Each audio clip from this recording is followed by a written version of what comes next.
World War II had just ended, and Europe was in the midst of rebuilding itself. It was a monumental task that moved a lot of skilled craftsmen throughout the various countries. After a wartime period when most men were off fighting, it was a joy and a relief to finally have them back. First, the good looking American soldiers came through, libertarian France in the process.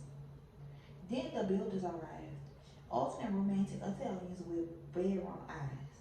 It was almost too much for a gal to handle.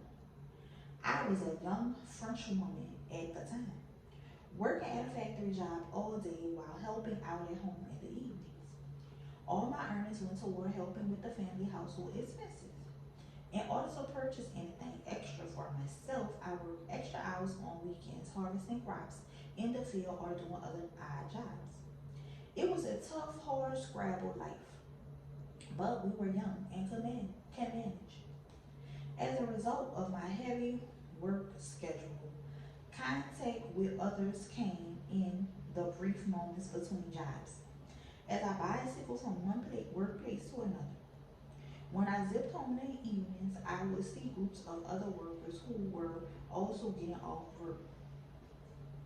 Among them, the dark-haired Italians would stand out chatting between themselves as they were taking in their unfamiliar surroundings. From time to time, I see a particularly attractive Italian fellow who caught my eye.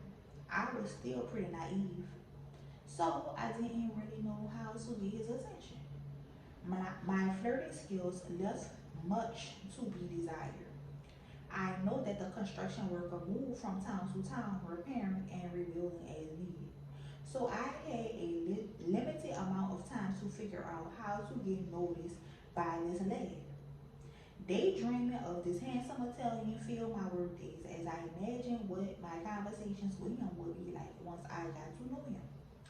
I couldn't wait for the end of the day when I could whiz by on my bike to my next assignment and hopefully catch sight of him. Snatching the eye glimpse of him kept me going through long months of hard work. Finally, there came the time when I didn't see him around anymore. As I had feared, his job probably ended in our area and he was on to the next place, most likely never knowing I even existed. I was dejected and inconsolable. This full romance had kept me going for so long. Time passed, but I never forgot about my ideal Italian man. It seemed absurd, but I felt truly loved. I felt I truly loved him from afar. I swore I would never forget him, and I did not want to befriend anyone else to take his place. I constantly kicked myself for being bolder while I had the chance, for not being bolder while I had the chance. My father tried to console me, saying there was plenty of fish in the sea. Like countless others, he also worked in construction, so he knew many young men were out there looking for love. In fact, he said a very nice Italian guy was working on his tour. He would bring him home for dinner one night. I didn't want to know about any other Italians, nor did I want to cook a special dinner for an unwanted guest. I had enough work to do. I was looking for fun and love, and I had just lost my greatest opportunity. Nevertheless, against my wishes, my father arranged a date to bring home his young work colleague. I made sure to make a plain, unappetizing meal, hoping to dissuade my father from even doing it again. It was my form of passive aggressive protest. On the evening of the dinner, I stayed in my factory work clothes, refusing to dress up for company. It was bad enough that I was stuck making dinner for everyone in the family, plus an unwelcome guest. I didn't want to expend any more energy than I had to. Finally, my father and his young worker arrived on their bicycles and came in the door. You can imagine my surprise when I found myself face to face with the very same Italian I had been swooning over for the better part of the year. Dinner and the rest of the evening was a blur. The young man seemed truly appreciative of a home cooked meal and being amongst a family despite my earlier efforts to make things less than hospitable. We finally managed to break the ice that evening and get to know each other a little.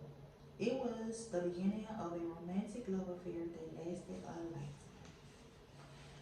So, you guys, for that, I have to say, you know what? I think I can do it. Um, so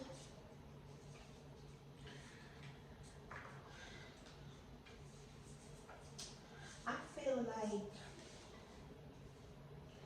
maybe just being so stuck in your ways and you feel like you love this person from the past, you guys, this person that is no good for you, you guys. You are in love with this person. And you're trying to see, is this the right direction that I'm going in, you guys? I don't know, is this right? Is this the person that I'm supposed to be with, you guys? But guys, this person may not be that person for you, but you refuse to let this person go. You see what it is, you know what it is, and maybe you see what it is and you don't care, and you're like, you know what, I'm gonna shed this old skin, and I'm gonna hold on to this person, and I'm gonna start a new. I want a new relationship. And maybe this story is trying to say, you know what, give yourself a chance to be loved because that same exact person that hurt you may just be the person who you're meant to be with, you guys. This may be your soulmate, you guys. I feel like this is soulmate energy, and I feel like this may be your soulmate. But it's something that they are hiding from you guys. It's something that they're not telling you, and it's hurting you. And you know it. You know it, and you see it, and you don't like it. And your intuition is telling you, nope, this isn't right, guys. Your family is telling you, give somebody else another chance, but you are stuck in that situation and you don't want to leave it. And you won't open yourself up to love, but you just never know what the universe may do. You may leave that situation to better yourself, to take care of yourself, to love yourself, and let yourself be loved. And when you let go of that situation, guess what? You never know, that person may come back anew. This person may come back anew, you guys. That's what I'm getting. If you follow your intuition in your heart, you guys, I'm feeling like this person is gonna shed that old skin, and they're gonna come back, and they're gonna be a new person.